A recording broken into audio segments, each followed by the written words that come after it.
top end of Australia, Yes. so on the west coast. And the black fellow over there on this side, the very dark fellow, that's Donnie Woolagoodja.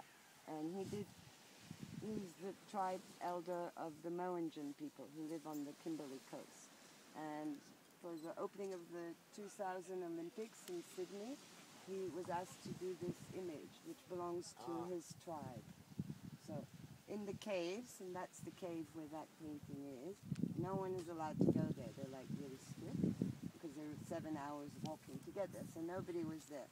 And the prophecy was that this image of Namarali, which is his name, would be shown to the whole world.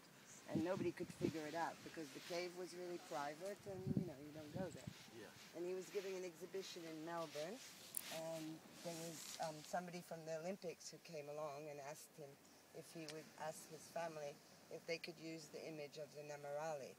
And so that's how he got, so when they were given 10 minutes to express the Aboriginal culture of Australia, and the end of that 10 minutes was this big one, you know, which was giant, and it came out of the ground, like it just raised out of the ground. So it was a really special moment because all the tribes of Australia were present at that time, and they were celebrating that image. So those two paintings in the back are both little paintings of Donnie's, and that's Namarali that he painted, and those are the Gions, and they're also known as the Bradshaw figures. That's the white man's name for them. And Mr. Bradshaw claims that they're not Aboriginal, but I've seen them in the cave paintings, and they're all dated to the same time. So they're the spirits of the Wandjina. And that's a photo of one of Donnie's children, and that little boy, that's another photo. And then the mixture, the fellow on the white, on that side, who's much lighter skinned, he's the elder from the area where I live, down south. And it's a little town called Denmark, but it's in Australia.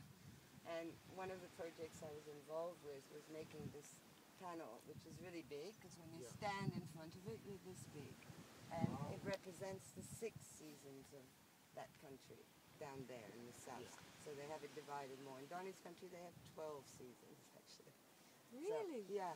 So they I didn't know that. they divided much more down. Yeah.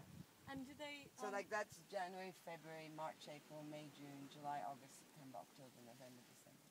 But how amazing, it's 12, as in like the 12 months of the year. Yeah. That's so So and this is like a map of what's in season at that time of the year. Okay, so January is a good fishing season. That's right. That's our summer. Yeah, that's when it says when the fish are fat and things like that. That's just a little postcard that I love. That's from Broome, which is the town that I'm very involved with. That little section of there, apart from the books, is right now where that red coast is. They're trying to put a gas plant, a really horrific gas plant, which is totally going to destroy. Can you chuck me the blue one? No, that blue. Yeah, that's the one. Yeah. So I lived with the people from up there, and I never thought, you know, it's a beautiful coast, it's immaculate, and there's nothing, and there's whales. So they want to put a huge gas plant that's going to look kind of like that. Get the idea? Yeah. And they pay them off, don't they? Yeah, it's all very corrupt, and it's a birthing place for the whales. The whales, they came in, they found bilbies. I mean, we were fighting hard. My friends, they're all at the front line, so that's the posters, and I did fundraising before I left to help. You can go on Facebook and like it. It actually helps. Yeah, cool. Yeah. And that little postcard there is Donnie painting the cyclone. So that little one in the front there. And the little old man, I just love that image because it reminds me of Donnie, but it's actually from Arnhem Land. He gave it to me. So Yeah, right. just a little card. I don't know why else reminds me of him. The Broga dance. And the there's- Wandjina are these pictures of the... Yeah, and they have Like no on the mouth because orange knowledge background. cannot be spoken. So that's their thing. And we all say they look very extraterrestrial. Yeah, like aliens. Yeah. So, I mean, I lived with their tribe for 7 years up in the north of the Kimberley.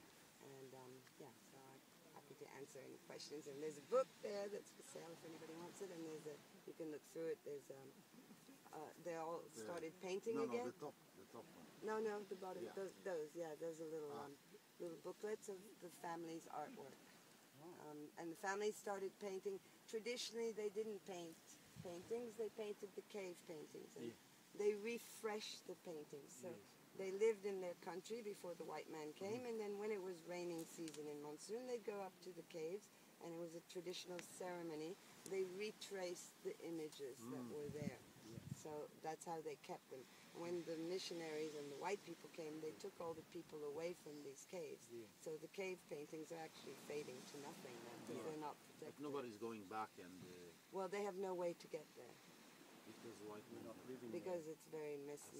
signed with There's a lot of heritage and, alcoholism and drug abuse, and we don't have petrol sniffing.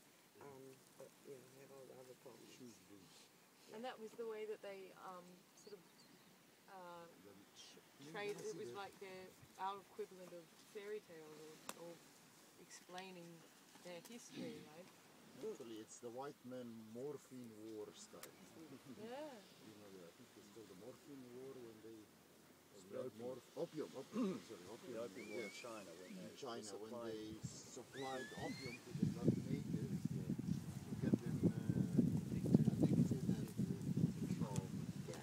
Sadly, the situation in Australia is really in the remote areas is actually quite shockingly bad still. Because we don't have any, And unlike Canada, we don't have like a... Treated. Yeah. And the media doesn't tell the truth at all. I mean, I've lived there, I've seen what's going on. And they're not being told the truth either, especially when it comes to things like this. Oh yeah, this was 20 people signed the contract. Yeah. 20 people out of, you know. And they're told, oh, we'll give you lots of money. And the whole town of Broome is like this beautiful town, you know, that's booming, that's really multicultural because they had pearling people there in the early days. So they had Japanese people, Chinese people, Malaysian people, you know, all kinds of different people. Snoopy, hi. Hi, Snoopy. You would like a good day, This is Thanks, great. Liddy. Yeah. It's so special that their story can be